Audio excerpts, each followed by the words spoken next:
So yun na nga, araw ngayon ng deliver. So ito, naka-load na rin kami kahit papaano. So ito muna ang sinakyan natin, itong Fortuner natin, dahil yung ating Toyota Hiace GL Grandia ay naarkilahan. So ito muna ang Fortuner, para naman mabatak din siya kahit paano sa ating pagde-deliver ng ating mga paninda. So ayan, puno na rin siya kahit paano, kahit kunti lang may lagay. So maka-deliver lang tayo mga viewers, kasi kailangan din natin maghanap buhay para sa ating mga viewers, pangailangan at sa pamilya. So sa isang katulad ko ay hindi pwedeng tamarin dahil marami pa tayong mga pangarap sa buhay. At siyempre may mga utang din tayo na binabayaran. So hindi tayo pwedeng tamarin. So yan na nga, magdi-deliver kami papuntang Brooks Point.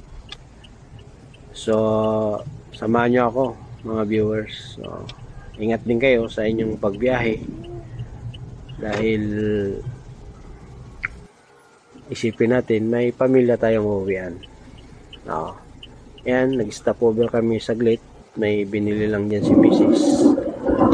So yun na nga, ito, paalis na kami, nasa highway na rin kami kahit papaano. Hindi lang ba, kahit 30 seconds.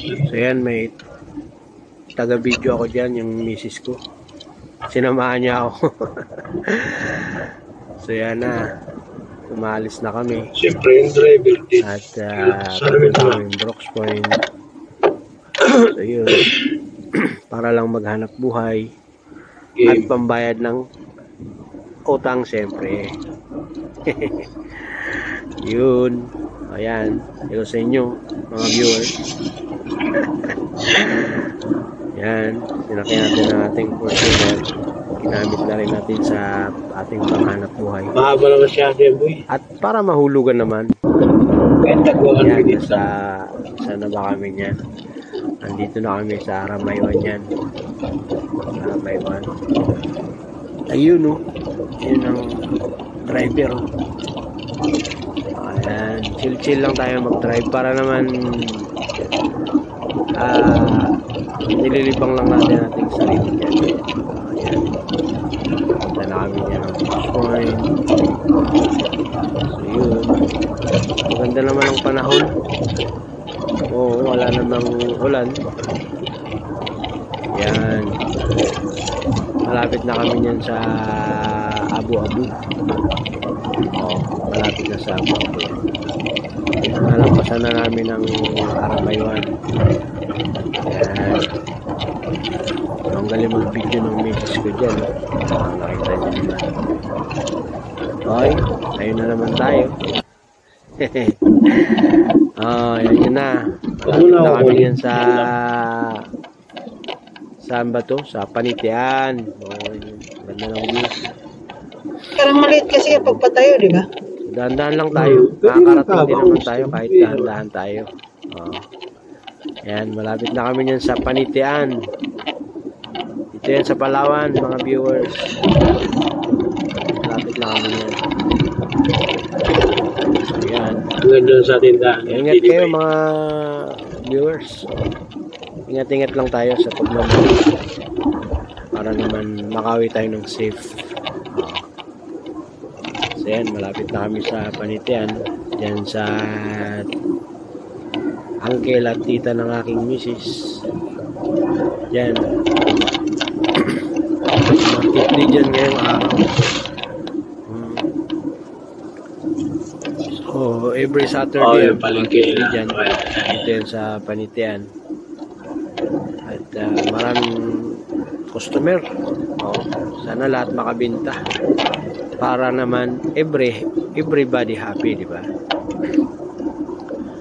So yun, pakaliwa kami dyan, bababa kami sa tindahan ng tita ng aking misis. tindahan ni Ate Dibay. Kakay na lang alas 10. Oo, yan. Dinadaanan namin yan. Baka may kunin siyang paninda. So, nandito na kami mga viewers sa Brooks Point. Stopover. Kumain lang kami dito sa dito. Timpla ko niyan.